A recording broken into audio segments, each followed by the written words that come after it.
मध्य प्रदेश कांग्रेस में अंदरूनी असंतोष अब खुलकर सामने आने लगा है। पार्टी के प्रदेश सचिव रहे राकेश सिंह यादव के इस्तीफे ने प्रदेश की राजनीति में नई चर्चा छेड़ दी है।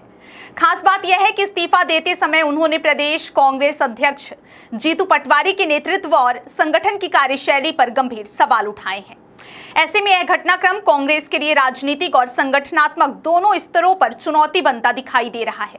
बताया जा रहा है कि इंदौर और मालवा निमाड़ क्षेत्र में प्रभाव रखने वाले राकेश सिंह यादव लंबे समय से कांग्रेस संगठन में सक्रिय रहे और उन्हें पूर्व मुख्यमंत्री कमलनाथ का करीबी नेता भी माना जाता है। उनके इस्तीफे ने यह संकेत दिया है कि पार्टी के भीतर मतभेद केवल कार्यकर्ताओं तक सीमित नहीं है, बल्कि वरिष्ठ नेताओं के बीच भी असहमति बढ़ती जा रही है। अपने इस्तीफे में राकेश सिंह यादव ने आरोप लगाया है कि संगठन में संवाद की कमी और फैसले सामूहिक चर्चा की बजाय एक तरफा लिए जा रहे हैं। उन्होंने यह भी कहा कि समर्पित और लंबे समय से काम कर रहे कार्यकर्ताओं की उपेक्षा की जा रही है, जिससे संगठन के भीतर असंतोष का माहौल बन रहा है। हालांकि इन आरोपों पर प्रदेश कांग्रेस की ओर से आधिकारिक प्रतिक्रिया का इंतजार है। राजनीतिक जानकारों का मानना है कि विधानसभा चुनाव में मिली हार के बाद कांग्रेस अभी तक संगठन को पूरी तरह मजबूत नहीं कर पाई है। ऐसे समय में किसी वरिष्ठ पदाधिकारी का इस्तीफा पार्टी के लिए निश्चित रूप से चिंता का विषय माना जा रहा है, खासकर तब जब आने वाले समय में स्थानीय निकाय और अन्य महत्वपूर्ण राजनीतिक चुनौतियां सामने हैं। मध्य प्रदेश कांग्रेस पहले से ही अलग अलग नेताओं के समर्थक गुटों की चर्चाओं के बीच घिरी रही है।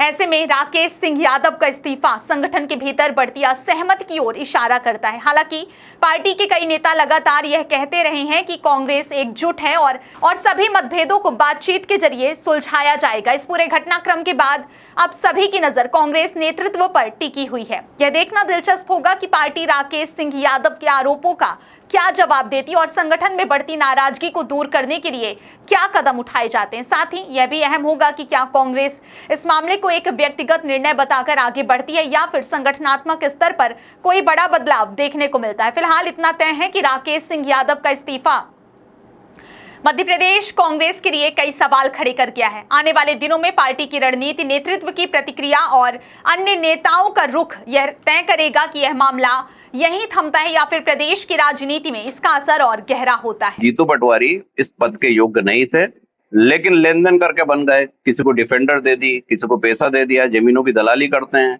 सबको पता है। ये कोई नई चीज नहीं है। जी, आपके हिसाब से बेहतर विकल्प क्या है? मैं तो अब जब इस्तीफा दे चुका हूँ तो अब तो बेहतर विकल्प बताने का उद्देश्य खत्म हो गया। किसने किसको डिफेंडर? हरीश चौधरी ले गए ना, एक डिफेंडर लेके कई पद बांटे जीतू पटवारी से। जीतू पटवारी को बचाने क्यों आते हैं? वसूली करने हर बार आते हैं, मीटिंग करने, कार्यकर्ताओं के फोन नहीं उठाते हैं, स्टारबक्स की कॉफी पीते हैं, आम आदमी के पास जाते नहीं है।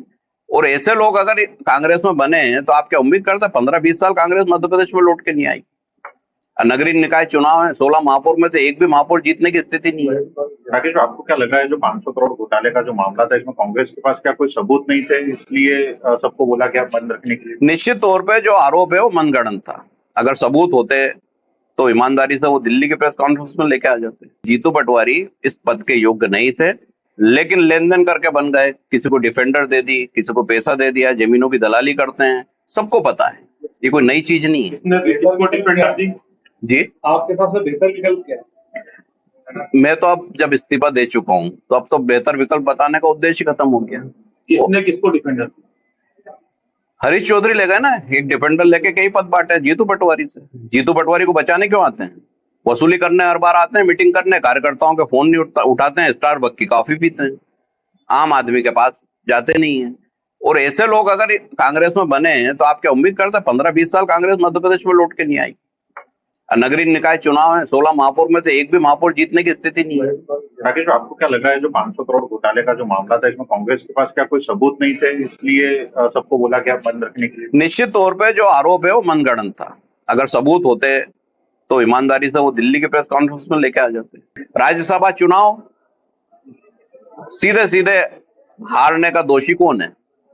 जीतू पटवारी, हरीश चौधरी। हरीश चौधरी कौन है? जिसने पंजाब में टिकट बेचे। जीतू पटवारी कौन है? जिसने संगठन सृजन में लगातार पैसे लेके अध्यक्ष बनाए, पूरा संगठन सृजन का बंटाढाल कर दिया। और राहुल गांधी वो धृतराष्ट्र बन गए हैं जो खुली आंखों पे पट्टी बांध रखी है और उन्होंने अनेक दुर्योधन पैदा कर दिए हर राज्य में। जो कांग्रेस को ही खा गए। जो कांग्रेस की हित बात करता है वो उस नेता को सबसे पहले खा जाते हैं। आज से लगभग 30 से 35 साल हो गए मैंने कांग्रेस पार्टी में निस्वार्थ अपनी काम करा, ईमानदारी से काम करा, अनेक लोगों के साथ विभिन्न पदों पे काम करा। लेकिन पिछले 50 साल में पहली बार ऐसा देखने में आया है जो प्रदेश अध्यक्ष बने जीतू पटवारी, वो उस पद के लिए डिजर्व ही नहीं करते थे। दुर्भाग्य से हमारे जो प्रदेश अध्यक्ष हैं उनकी पढ़ाई लिखाई संदेहास्पद है, क्योंकि उनकी जन्म तारीख ही 2-2 है।